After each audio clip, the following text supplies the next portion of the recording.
Alright, welcome back to Culz Reviews. We're continuing our look at Project Blue Book by the History Channel, and we're delving into Season 2, Episode 1, which is the Roswell Incident Part 1. So as usual, I'm Keegan. Joining me tonight is Matt and Sam. Alright, so the Roswell Incident is probably the most well-known UFO incident in the world, maybe slightly ahead of the Phoenix Lights incident. It's pretty much the Patterson-Gimlin footage of the UFO world. So going into this episode, though we do know a lot about it, I think it still rather entertained us. Alright, so we're going to delve into the episode a little bit, but I kind of want to give it over to Sam since he's our resident UFO expert. So Sam, do you want to explain a little bit about the episode to them? Yes. So in Season 2, Episode 1 of the Roswell crash, it's a two-parter because obviously there's a lot of information involved with Roswell, as it's well known across the world. Dr. Hynek and Quinn were asked by the generals to have a meeting with him where General Harding is inviting them to Roswell, New Mexico because of a call he got late at night threatening to release evidence that was kept during the first sighting back in 1947. So they take a flight out to Roswell, and when they first start it starts off with an extreme thing because they first land, and then they were called out to a supposed crash site where they find tires on fire and a flag upside down. And then Dr. Hynek came up with an idea to go talk to the radio so it's not released, and panic is ensued on the town again. But since it's a small town, word travels fast, and so they go talk to the news people and tell them to kind of not mention anything about it. And then they find leads to people's houses where they find a mock-up UFO and a bunch of photos and a map of the second crash site and the first crash site. So people have obviously taken investigations on their own, as I would if I was living in that town at that time. But then it starts to escalate more, and some things start to happen. There was shooters, they quarantined the town again, shut it down. And then, towards the end, there was a crash, which in the video looked like the mock-up. So, part 2 is going to get very interesting. Yeah. Very interesting. Episode 1 escalated quite rapidly from just like, hey, we're getting these calls to the tire incident, to an active shooter, to the the town's under quarantine, shoot to kill, and then the UFO at the end. So it's definitely going to get really interesting. Here's the thing too, if all the neighbors came by and took their own souvenirs, could be anyone. well yeah, could there be anything else still left out there? I mean, they really didn't go into detail on that. According Besides to what the was- one guy, there's a body left out there. Well, maybe. Supposedly. We'll find out, hopefully, in part 2. But I'm going to hand it over to Matt. He's our resident, film guy, to talk about the acting, the cinematography, and maybe a little movie connection we saw going on. Maybe not on purpose, but it's definitely something me and him both noticed right away. Matt? Yeah, well, the active shooter at the towards the end of the first episode, I was sitting there going, oh my god, am I watching Men in Black? It totally looks like the farmer from the beginning of the movie that the alien jumped into his body type thing. He was the host, I guess, for the alien, but it had a lot of similarities. The hair, the facial hair, the eyes, the overalls, the costume. He did look a lot like him. Now that you mention that, it did look just like that guy. That is very interesting. Especially with his face bruised up a little bit. I think it's Vincent Vincent D'Onofrio plays him in Men in That sounds Black. about right, yeah. But yeah, it was funny because I was watching it in my head. I was like, oh, it kind of looks like the guy from Men in Black. And then Matt, he's like, he looks like the guy from Men in Black. Yeah, it was like that. Everyone thought of it on the same time, kind of like, let me down. But no, again, just like season 1, the acting for a history documentation type thing is very well played. You don't have a lot of big namers in this, but they do an extremely good job at playing the characters and roles that they play. Very solid episode, again by the History Channel.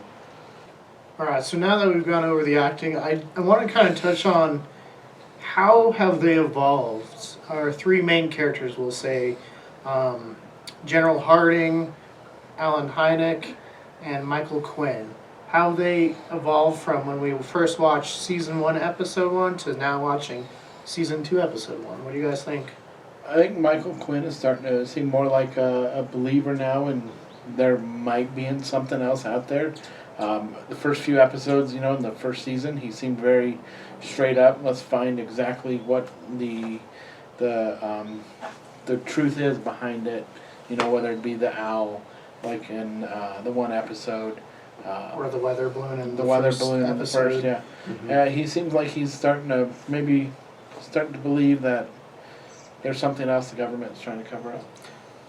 Yeah, it's something I kind of like about like the poetry of how they've done this, because Season 1 starts off with the explanation it's a weather balloon, and they go with it because they're like, oh, it looks a lot like it too. Now, Season 2 starts off with the explanation, maybe it's not a weather balloon, but it's a spy balloon, and I don't think either of them are really going for it. I mean, they're going for it they in have front of to. Harding to make it seem like they're not, but I think that's kind of cool where you kind of see it's the same sort of situation, but you really can see how they've, grown or like digressed whatever side of the fence you're on, I guess.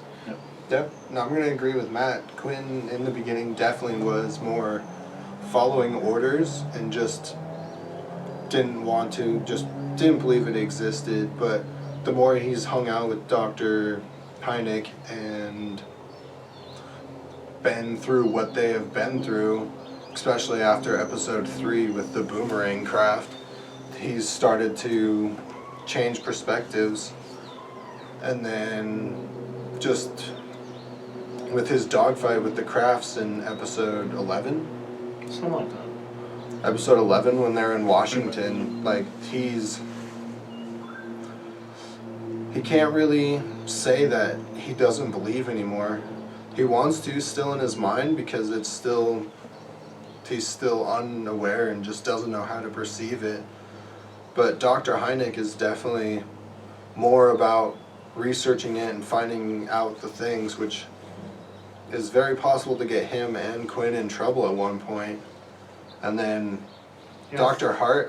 General Harding is definitely becoming more, I don't know, on edge, as I can tell, because it's getting harder and harder to keep it from the public, and he's having to go to such extremes. Even in the Roswell episode, Yeah, you he's already being see forced people to beat up quarantine and, yeah. again. He's threatening lives, quarantining a town Trying again. to pay off, yeah. Yep. Threatening, And at what point does that catch up to you? I mean, eventually. Hashtag save Project Blue Book. Yeah. It's definitely gonna be very interesting moving forward through the episodes, just because it's starting to dig into deeper territories, deeper waters, as a terminology can be explained, and so things are gonna start becoming more visible and relevant, and it's just gonna become harder and harder to keep low. So I'm intrigued by it, obviously, but yeah, I think it was great. Alright, so as usual, we're going to give you guys our ratings. I'll start off. I'll give this an 8.5 out of 10.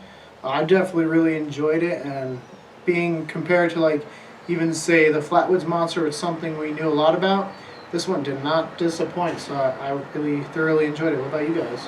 I will definitely give it a 10 out of 10, just because I like the fact that they are trying to kind of disclose it at a more safer level to the public, because people will freak out with this stuff once they've known that it's been happening, and a lot of people that have been called crazy won't be as crazy anymore. But I do like that they're trying to disclose things at a more kind of consumer level and slowly, because there are other shows that have done the same thing, and some of them have been shut down just for various reasons that we may get into later. But I will say 10 out of 10, really good. I like how they're trying to show us it's been happening, but they've just been kept such secrets because of their own agendas and whatever has happened. And I feel like we have been visited and we've been working with interdimensional beings with our progress and our world. I'm almost right in the middle of both of you there. I'm giving it a solid 9.